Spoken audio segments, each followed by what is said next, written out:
사랑하는 성도 여러분, wapendwa washirika katika Bwana, washirika wa makanisa matawi, watazamaji wa GCN, watoto wote wa Mungu ambao mnafuata mahubiri haya kwa mtandao.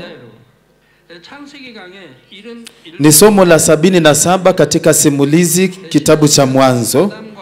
Wakati uliopita tulieleza kuhusu laana ambazo Adam, Hawa na nyoka walipokea. Na kwa sababu nyoka walipoteza miguu yao, basi kwa leo wanatembea kwa tumbo.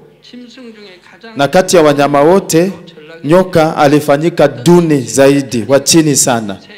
Wanyama wote angalia wako na miguu isipokuwa nyoka. Nyoka wanatembea kwa tumbo zao. Inakosesha starehe kiasi gani? Hawawezi tembea, hawawezi kimbia, hawawezi kuburuka.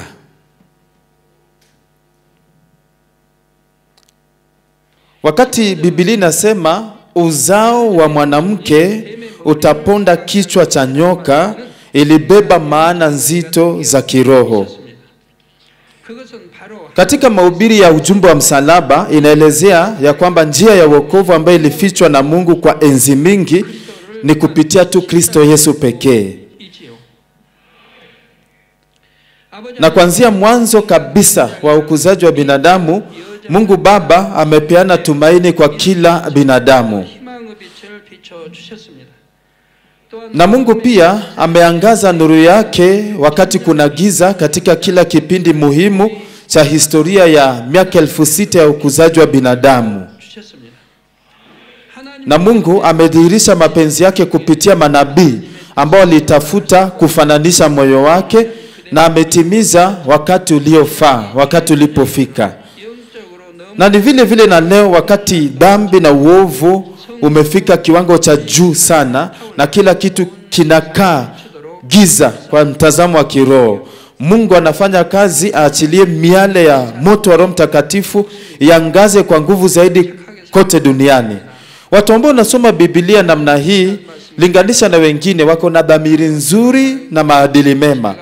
Watu ambao ni kubeba tu Biblia wakija ibada, hawawezi itwa waumini wa kweli watakatifu. Je, kati ya wazee kanisani na masini ya deaconess kuna watu wa aina hiyo, kubeba Biblia peke yake? Watu ambao wako vile wanaitwa tu wakwenda tu kanisani, ni watalii kanisani. Ni watu hawajali wala hawana hamu na neno la Mungu. Kwenye kitabu cha Zaburi, Mungu ametuamrisha tutafakari neno lake usiku na mchana. Na kila wakati tukiwa na muda, ametuamrisha tufunze na tuhubiri neno hilo kwa watoto wetu. Lakini wale ambao hawasome Biblia na wanakaa mbali na neno la Mungu, ndio wengi utasikia wakisema biashara yangu yaendelee vizuri, sijabarikiwa hata kama natia bidii. Ni vile vile kwa kila mtu kibinafsi. Wakorintho wa kwanza 10:13 inasema, hakuna jaribu lolote lililowapata ambalo si la kawaida kwa wanadamu. Naye Mungu ni mwaminifu, hata ruhusu mjaribiwe kupita mnavyoweza, lakini mnapojaribiwa atawapa njia ya kushinda ili muweze kustahimili. Kwa sababu Mungu anajua kipimo cha imani cha kila mmoja, anakubali jaribio ambalo ni la kawaida kwa binadamu. Kama kuna jaribio ambalo litakukujia bila we kufanya makosa ama dhambi yoyote, basi imetoka kwa Mungu, na hali kama hiyo hakika Mungu atakupa pahali pa kukimbilia, yani kushinda. Na ukapita mtihani ule utabarikiwa. Mtihani ukiwa mkubwa zaidi, baraka kubwa zaidi. Lakini kukosa kushinda vizuizi vile, ni kumaanisha umekwama, imani yako haitakuwa. Lazima tutembee katika barabara ya imani na tukuze imani yetu. Wakati Mungu anakupa mtihani na uipite, nafsi yako itaboreka na utazidi kuingia katika roho. Watu ambao wanaanguka mitihani hiyo ni watu ambao hawaombi, kwa sababu hawapiti mtihani. Watu wanaomba kwa bidii bila kukoma, watapita mitihani yoyote. Imani haibadiliki. Kwa sababu imani haibadiliki, inalinganishwa na dhahabu.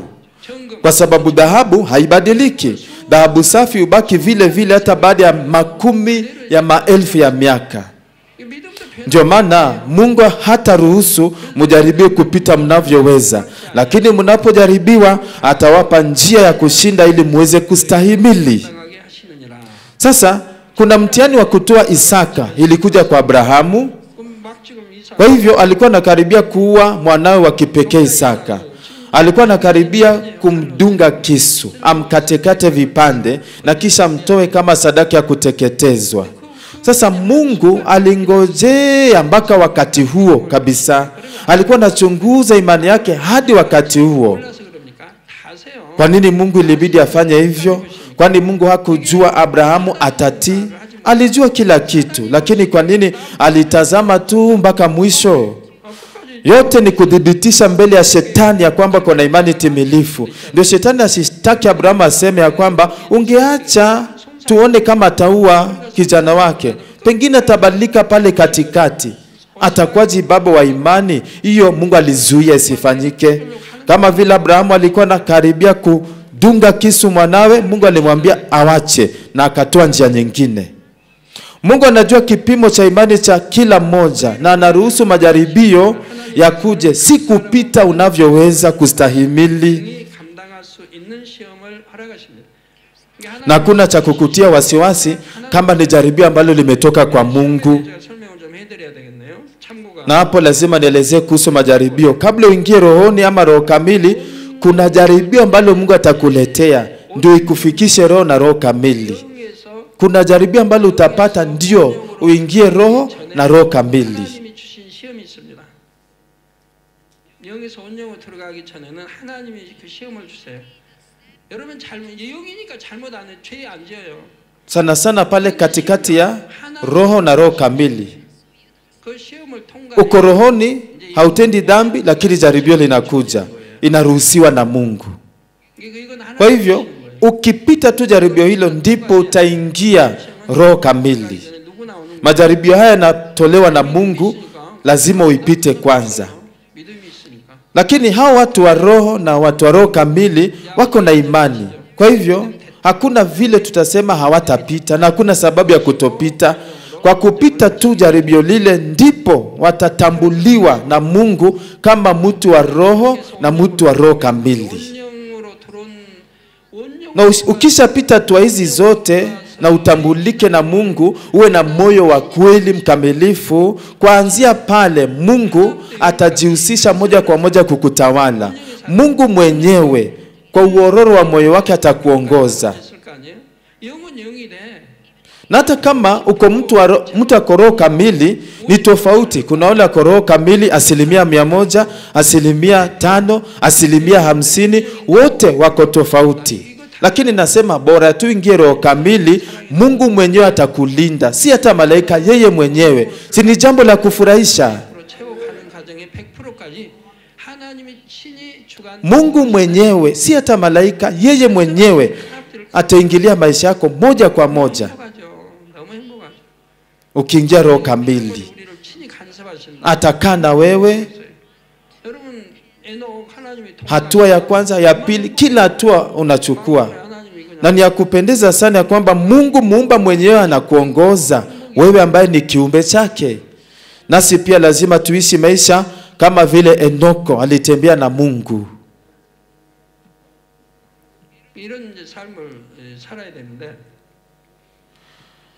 Sababu ya Mungu kutembea na kutawala moja kwa moja watu wa roho kamili ni kwa sababu hao watu ni watu ambao wanamfanana Mungu. Enoch alipendeza Mungu kupitia imani yake, na Mungu akampenda Enoch sana na akapendezwa na Enoch sana. Ndio maana Mungu alitamani awe karibu na Enoch, amweke karibu na yeye. Ndio maana akamchukua haraka.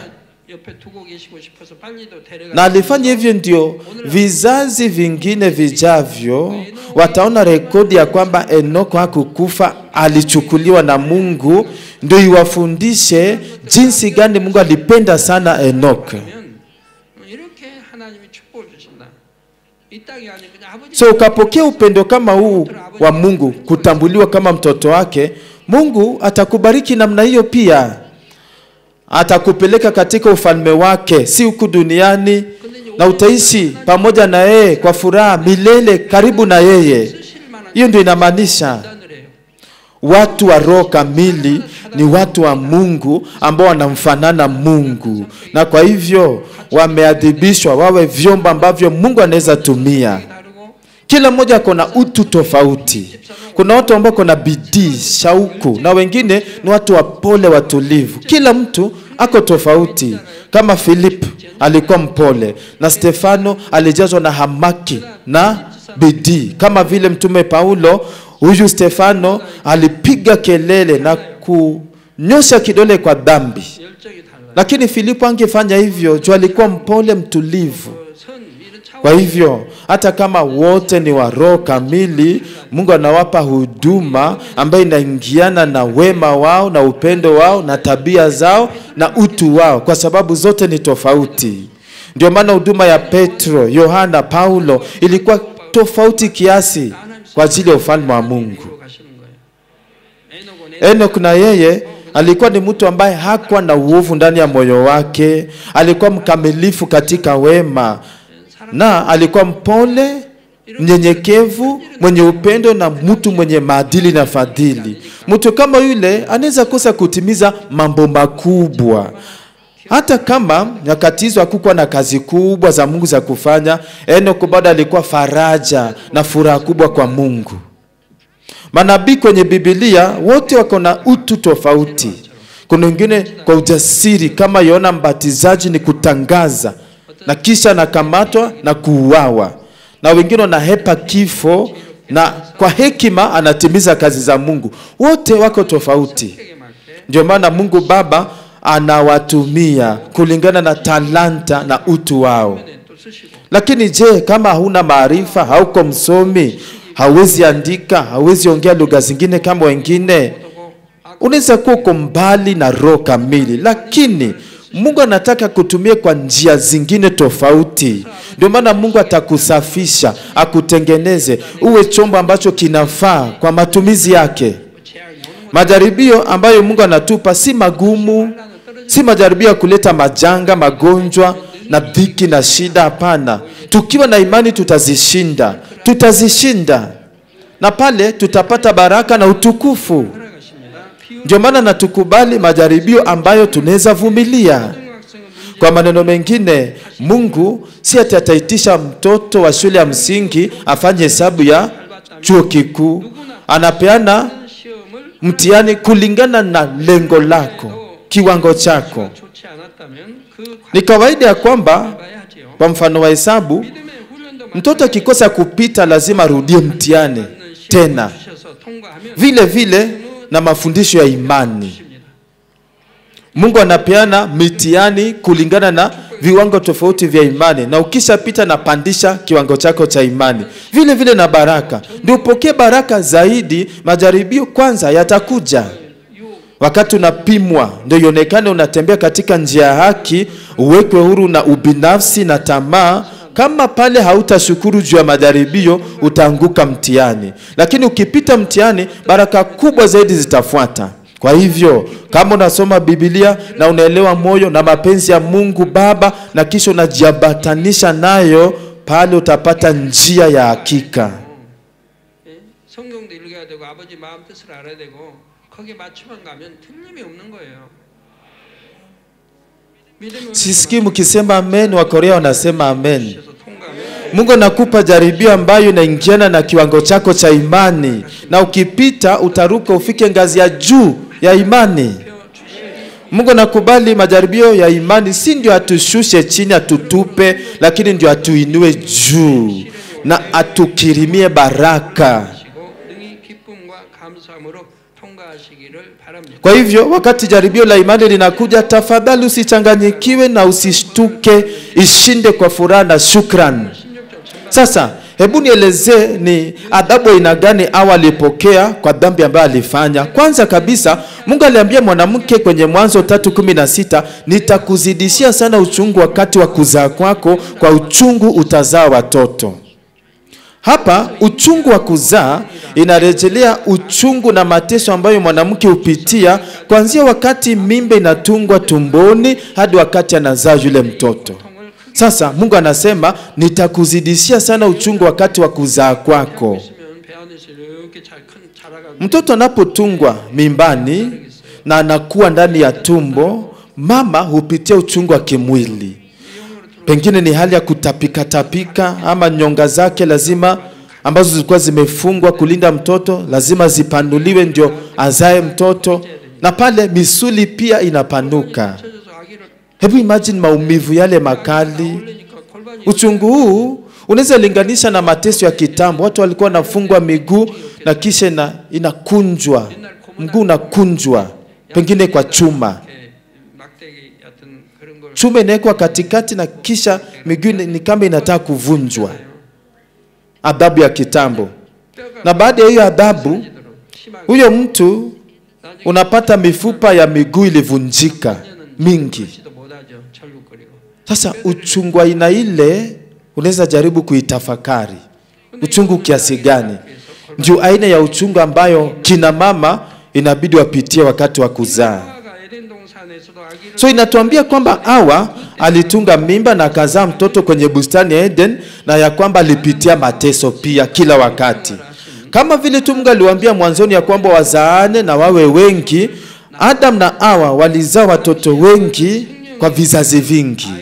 Lakini wakati huo Adam alikuwa kiumbe hai wa kiroho, alikuwa na uchungu katika kuzaa lakini kiasi kidogo. Na by the way, kuna sababu ya kiroho kwa nini Mungu alifanya hata viumbe hai wahisi uchungu wakati wa kuzaa. Hadi ukuzaji wa binadamu uishe na watoto wa kiume wapatikane, Mungu Baba mwenyewe pia amekuwa akipitia uchungu mwingi. Hata viumbe hai wanafanyika wapitie uchungu huu wa kuzaa, ndio watambue ya kwamba watoto si watu wa kupatikana bure bure ovyo ovyo. Kuzaa mtoto na kumlea ni kazi kubwa sana, si ndogo. Hebu hesabu miezi 10 ya mtoto tumboni. Mama lazima achague atakula nini, atakaa wapi, na kuzaa yenyewe pia ni ya uchungu zaidi. Na ni kawaida mtoto kisha zaliwa ni vizuri akuwe vizuri, lakini itavunja moyo sana kama mtoto huyo amezaliwa kwa uchungu na kisha hatii wazazi, anakuwa vile anataka. Nyinyi wanafunzi hapa hamufai kufanya hivyo, ama mnafanya? Na hata kama mzazi ametia bidii jasho kulea mtoto, lakini mtoto haelewi moyo wa mzazi wake kabisa.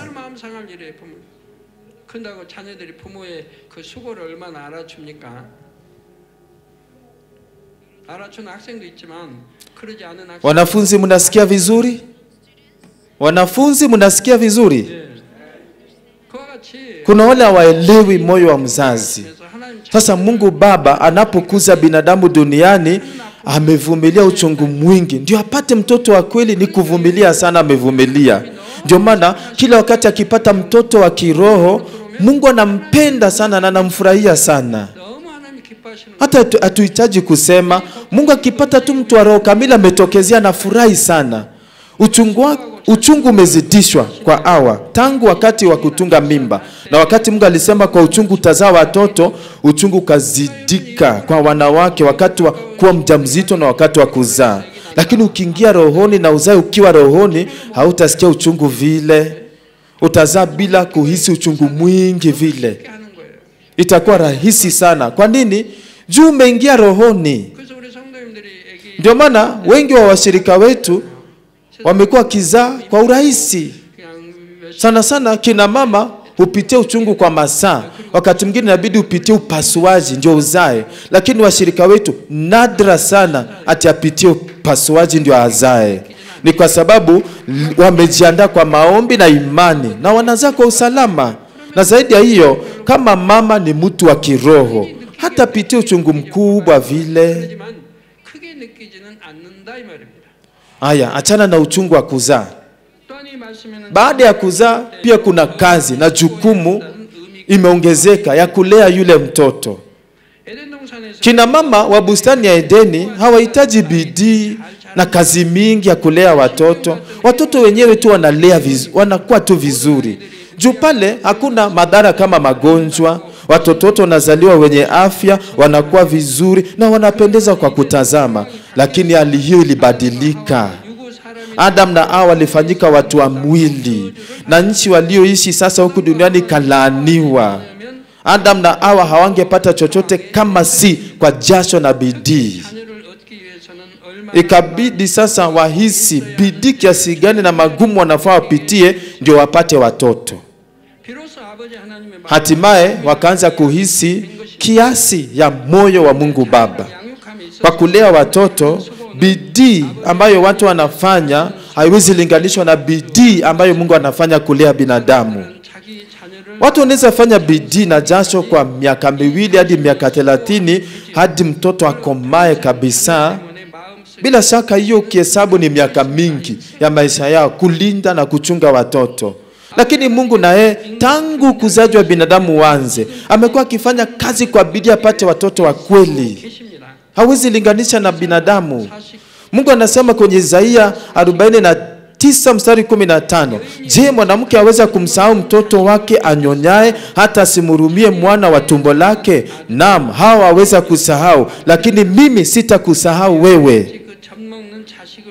Mwanamke anawezaje kusahau mtoto anayenyonya mtoto wake? Lakini siku hizi dhambi zimeenea. Kuna wamama kama wale wanasahau watoto wao. Anazaa mtoto, anamuacha, anamtuma kwenye vituo vya watoto yatima ama kwa mataifa ya nje. Hata kama ni mtoto wake anamuacha kwenye vituo vya watoto yatima na kisha anaenda kuoleka tena. Ni mambo ambayo hayakubaliki, hayafai kuwa. Hawalei hata huyo mtoto ambaye alizaa yeye, anamkataa. Hata hivi vigumu aje, mzazi anafaa kulea mtoto ambaye amemzaa. Lakini kama mama na baba wataacha mtoto watupe kwa vituo vya watoto mayatima, basi ni kusaliti mtoto kikamilifu. Na hiyo haiwezekani na haifai. Na juu ya hiyo zaidi, unaenda unatafuta mpenzi mwingine, tunaoleka. Utaitwaje mzazi? Vile Isaia 49:15 inasema, Mungu hawezi kutusahau sisi. Lakini si binadamu tunaweza saliti Mungu. Mungu hawezi kutusaliti. Havunji ahadi zake, hakosi kutimiza ahadi zake. Na ukimwamini huyu Mungu 100%, kila kitu kitatendeka kulingana na vile amesema. Ni kama mjasikia, huyo ndio baba yetu na Bwana ndio mwokozi wetu. Sasa utaogopa nini? Utakuwa na wasiwasi ya nini? Unahitaji tu kutembea kulingana na maneno yake. Omba, tafakari neno lake usiku na mchana, basi. Ama hiyo ni kazi ngumu kwako? Mungu Baba anachunga nafsi kwa upendo wa dhati kuliko ule wa wazazi wa kuchunga watoto. Mungu anataka watu wote, kila mmoja afikie wokovu. Angalia baba zetu wa imani. Walihisi moyo huu wa Mungu Baba kwa undani na wakaielewa. Ndio maana walijizamisha katika kazi ya kuongoza wenye dhambi wafike kwa wokovu na kuwafanya kwa watoto wa Mungu. Kuhusiana na hiyo, ndio maana Mtume Paulo akasema kwenye Wagalatia 4:19, watoto wangu wapendwa, ambao kwa mara nyingine ninawaonea uchungu, ninatamani kwamba Kristo aumbike ndani yenu. Mungu Baba amepitia uchungu mwingi wa kutosha ndio atuzae sisi kama watoto wake, atulee. Amepitia uchungu mwingi Mungu Baba. Sasa mbona umtie uchungu zaidi kwa sasa? Mbona unaumiza moyo wa Mungu tena na ashapitia uchungu zaidi? Wakati mwingine ndani ya Biblia kuna watu wanaitwa tu watoto, watu wa aina hiyo, badala ya watoto wapendwa. Yaani ni watoto ambao hata hawastahili upendo, tabia zao hazistahili upendo. Ndio maana wanaitwa tu watoto, watoto tu. wanaitwa tu kwa urahisi watoto, hivyo tu. 사랑자 있고 하는 거 아시겠죠? Lakini kwenye waraka wa kwanza wa Yohana kuna pale inasema, watoto wangu wapendwa, kama mioyo yenu haitawahukumu, basi muombe Mungu chochote mtakacho. Watu ambao wanaitwa watoto wangu wapendwa ni watu waliotakasika, hawana hukumu yoyote, wako huru na kila aina ya uovu. Ni watu wa roho ambao wanaishi kulingana na neno la Mungu. Ndio maana ni watoto wapendwa kwa Mungu Baba. Wanaweza omba Mungu chochote ambacho wanataka, naye Mungu atawapa, kwa sababu Mungu ndio anayepeana kila kitu. Tunatumikia baba mwema kama huyo. Wazee na washirika, kama watoto wapendwa wa Mungu, mnafaa mfanikiwe katika biashara, muwe viongozi. Ndio utimize hiyo, lazima uvunje mawazo yako na ngome zako, uwe kiongozi anayeheshimu na kusikiliza maono ya watu wengine. Sikiliza maono ya wafanyikazi wenzako.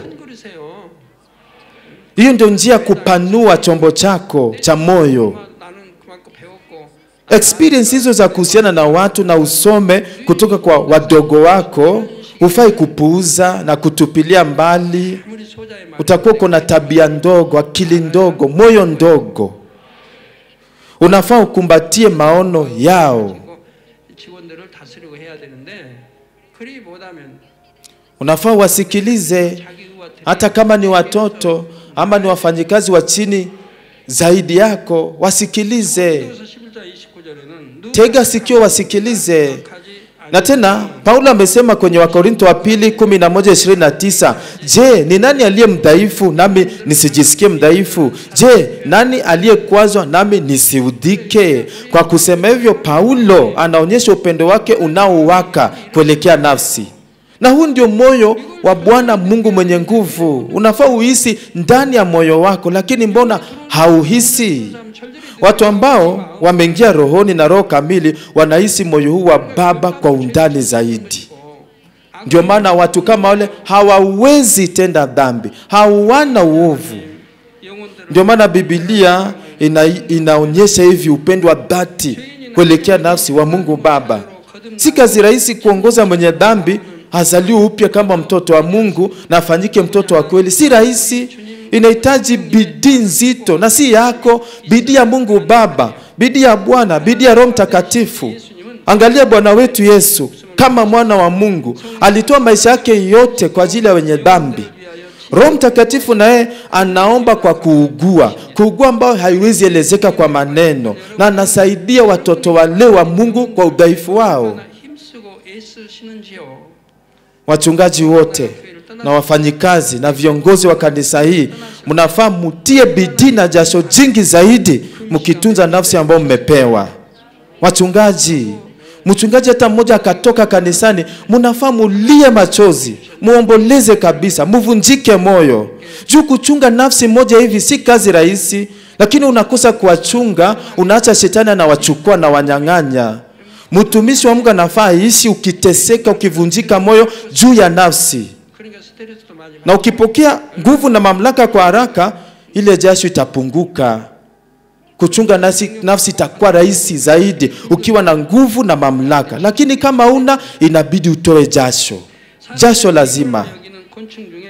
Kati ya dudu, unajua dudu tunaona ni kama kitu ndogo ndogo kwa binadamu, lakini kuna buibui ambaye anatoa mwili wake kwa mtoto wake.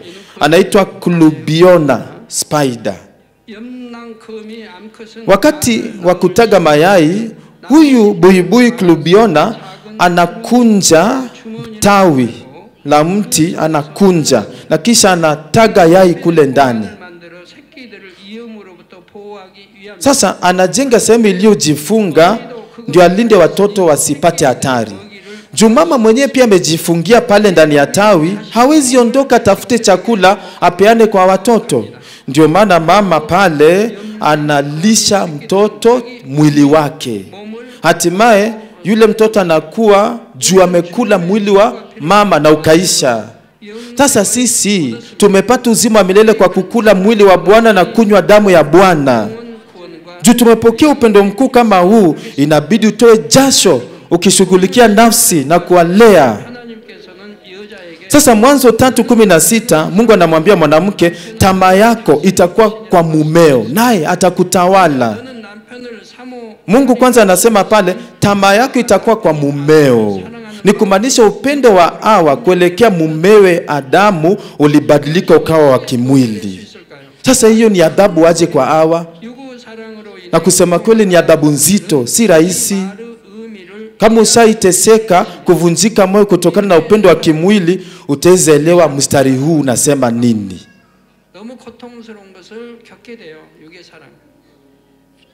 Upendo wa kimwili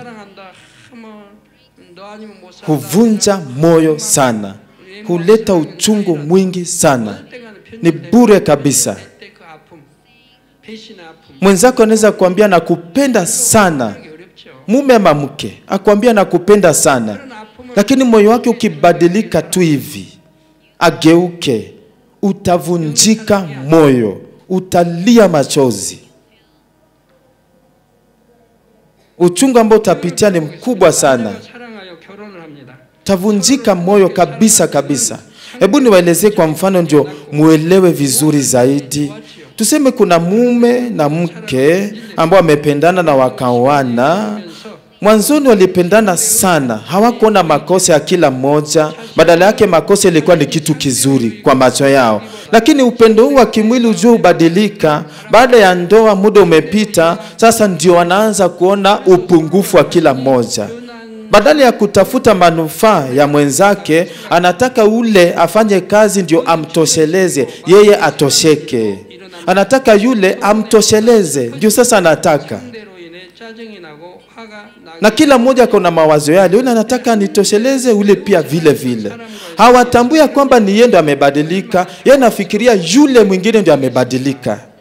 Sasa pale ni migogoro, hata wakiongea ni kuumizana moyo, hakuna starehe, ni huzuni kila wakati. Wanachukiana, akiona mwingine anachukizwa kabisa, hata wanalipuka kwa hasira, hata inafika ni ngumi. Wakati Adam na Hawa walifanyika watu wa mwili, upendo wao pia ulibadilika hivi kwa wa kimwili. Angalia hata wakati wa mti ule wa ujuzi wa mema na mabaya, Adam tayari alishapeleka lawama kwa Hawa. Kama Adam kweli kweli upendo wake ulikuwa ni kweli, angefunika makosa na dhambi ya Hawa. Lakini badala yake alificha makosa yake na akalaumu Hawa. Kama Hawa naye pia angekuwa na upendo ambao hauyumbi upendo wa kiroho, yeye angejipima na aseme, mimi ndo nimeletea mume wangu shida. Kwa mtazamo wa Hawa, kuhusika kwake ni wazi, juu ndo alichocheka kukula mti ule, lakini sasa analaumu hata nyoka. Lakini kana kwamba yeye ndio amefanywa makosa, anafanya udhuru, ati ni yule nyoka ndio amenishawishi. Sasa ujue hiyo ni kile ambacho Adam nao alifanya baada tu ya kutenda dhambi. Sasa jua lishuka duniani, upendo wao uliboroga namna gani, ulichafuka namna gani? Badala ya kuheshimiana, kutumikiana, wakaona tafuta manufaa yao kila mmoja na wanataka watumikiwe. Juu ya hiyo ndio maana Mungu akaweka utaratibu mkali kati ya Adamu na Hawa. Ndio maana Mungu akasema, akaambia Hawa, naye mume wako atakutawala. Sasa nyinyi wazee, mnafurahia juu nimesema hivyo? Mnafurahia? Mnafurahia. Bila shaka mwanzoni Adam alikuwa wa kwanza, kichwa, Hawa msaidizi, mwenzi. Lakini hiyo maana ya utaratibu kabadilika. Ikaleta utaratibu wa kimwili, ati mume mwenye nguvu atawale mke mwenye udhaifu. Hiyo ikaleta utaratibu wa kicheo katika maisha ya kindoa duniani. Ikawa sasa ni cheo. Sasa mke wakati mwingine anachukuliwa kama mali ya mume. Kuna wanaume ambao wako na kiburi kingi, anajaribu kutawala mke kwa nguvu sana. Ndio mke asipomsikiliza atajaribu kumlazimisha afuate vile anataka, hata kwa kumpigia sauti. Na hata sita kuleta fujo. Je, kuna familia kama hiyo ambayo naelezea hivi? Mume haamini Mungu kwenye hiyo familia. Kama uko mko pale, umpende mume wako kwa kiroho, na mume wako atabadilika kutokana na upendo wako wa kiroho. lakini ukabakia tu upendo wa kimwili, tabia zako kama mke zitabadilika kulingana na vile mume anataka. Kwa hivyo lazima tuelewe. Angalia ni wapenzi wangapi wanaishi duniani kwa sababu ya kutojua ukweli, wanaishi katika uchungu. Ndio maana Paulo akasema kwenye Wakorintho wa kwanza 7:28, lakini kama ukioa hujatenda dhambi, kama bikira akiolewa hajatenda dhambi. Mwanamke aliyeolewa na si bikira na ako na familia yake hafai kuoleka tena, hafai. Mtume Paulo ni yule ambaye alisikia sauti ya Roho Mtakatifu kwa usafi zaidi ya yeyote. Kwa maneno mengine alikuwa anasema na wajali. Sasa kwa nini uende uoleke na uteseke kimwili kwa maisha? Alikuwa anasema hivyo kwa maneno mengine. Ndio maana Biblia imerudia kusisitiza ya kwamba ni baraka kukaa bila kuolewa. Ndio maana anasema natamani kila mmoja awe kama mimi. Mtume Paulo hakuoleka. Kwa nini? Juu alijua mambo ya kiroho. Hiyo mambo ya kuoleka ilipitishwa na upepo kwa akili yake. Kwa kuna tu paradiso mbinguni, akaona akasema, sehemu ya kupendeza sana. Mbona niteseke duniani na nitarudi huku mbinguni nifurahie huku? Akawazia hivyo. Biblia inarudia ikikumbusha sana vijana, na tamani mubaki muwe kama mimi. Inasema ni ya baraka zaidi kutoa.